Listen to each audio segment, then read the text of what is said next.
Hey Canucks fans, welcome to the line change. I wanted to have a little discussion. I wanted to talk Kiefer Sherwood a bit.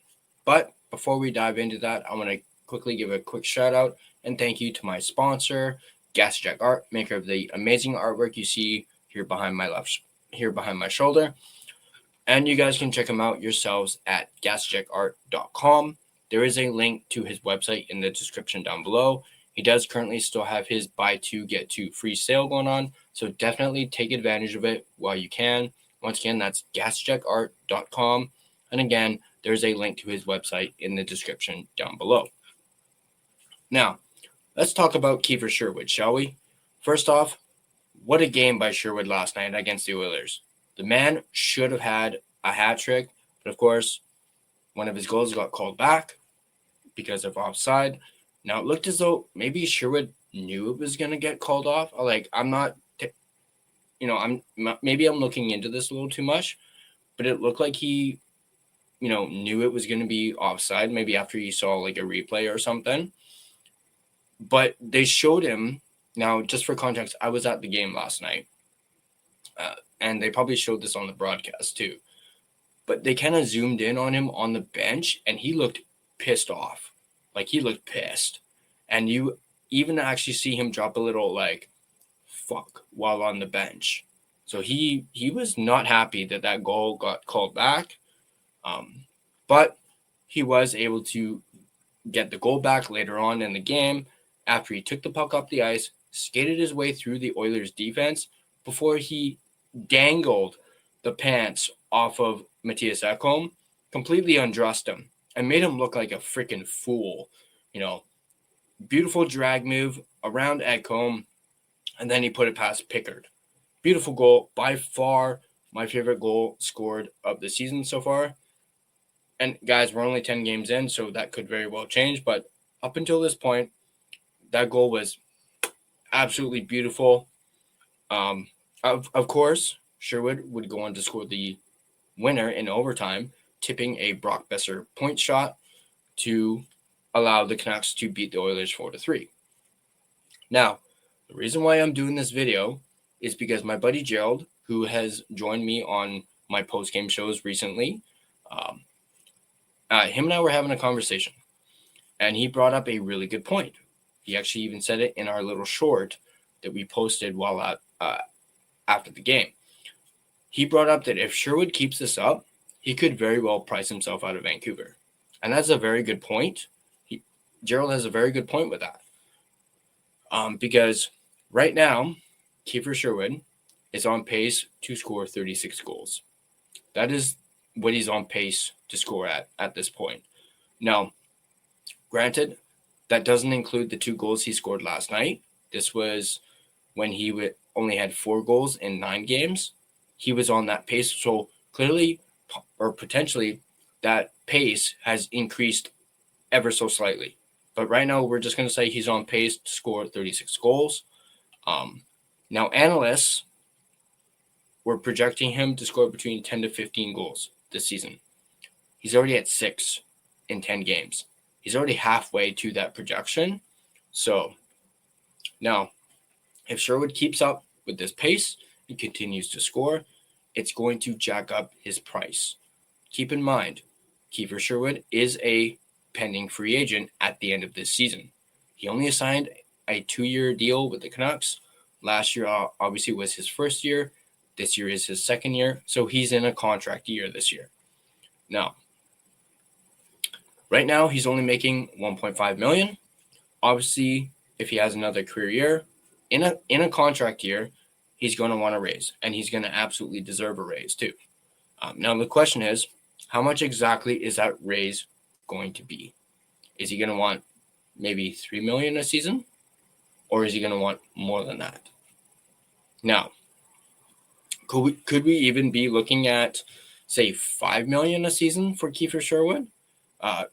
Is he worth $5 million?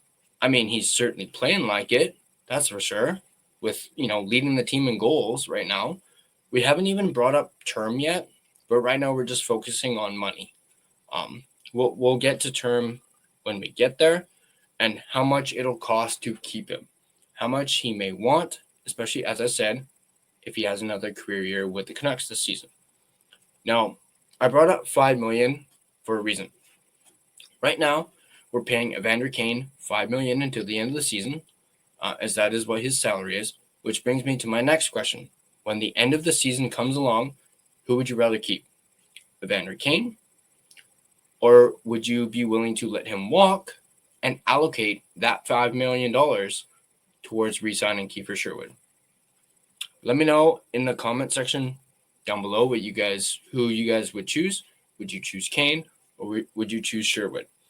I have a feeling I already know what most Canucks fans would say and choose. That's Sherwood. I know I would pick Sherwood over Kane any day of the week, especially with the way that Kane's been playing lately. Tell me in the comment section down below, who would you choose between the two, Kane or Sherwood, at $5 million?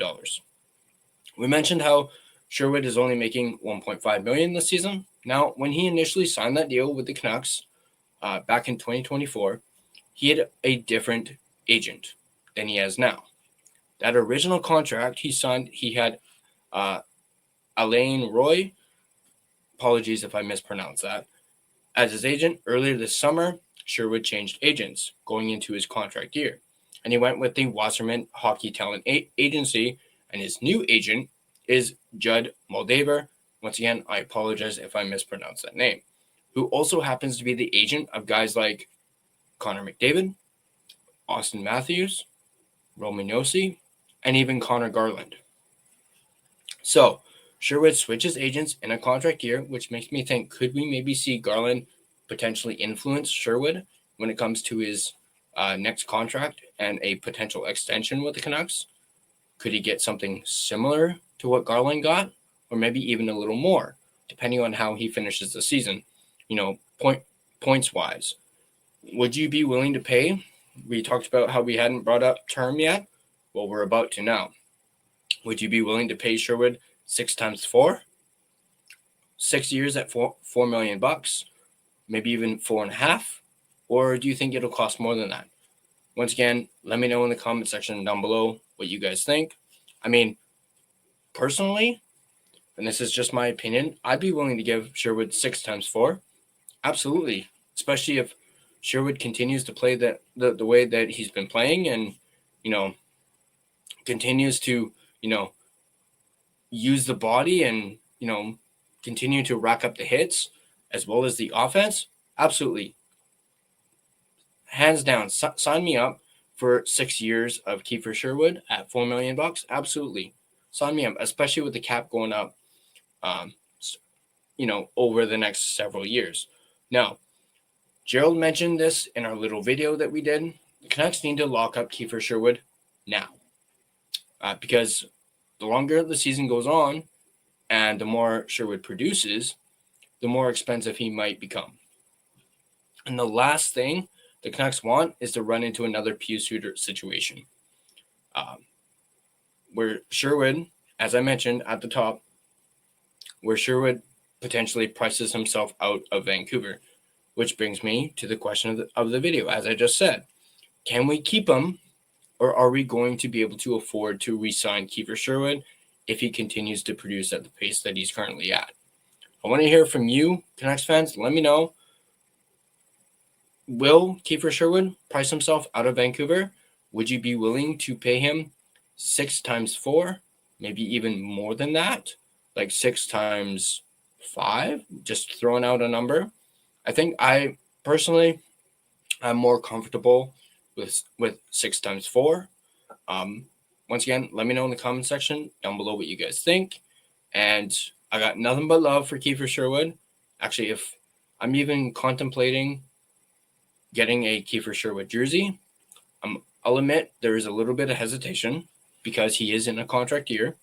And if he were to sign that 6 times 4 or just sign an extension in general, done. I'll get myself a Kiefer Sherwood jersey. But that is the big question. Can we keep Kiefer Sherwood? And how much do you think it's going to cost the Canucks to re-sign him? As I keep saying, let me know in the comment section down below. And as always, if you guys like this video, be sure to hit that like button And if you want to stay up to date on all your Vancouver Canucks content, be sure to smash that subscribe button and turn on your notifications so you don't miss a single video. You can find and interact with us on social media, Facebook, Instagram, X, TikTok. They're all listed right there. Feel free to give us a follow on all of our social media platforms. And if you prefer an audio version of this podcast, you can find us on both Spotify and Apple Podcasts. On Spotify, feel free to give us a follow, as well as rate and review us. It is, of course, greatly appreciated and really helps out the podcast. But that's going to do it for me. As always, let's go Canucks, and I'll see you guys in the next video.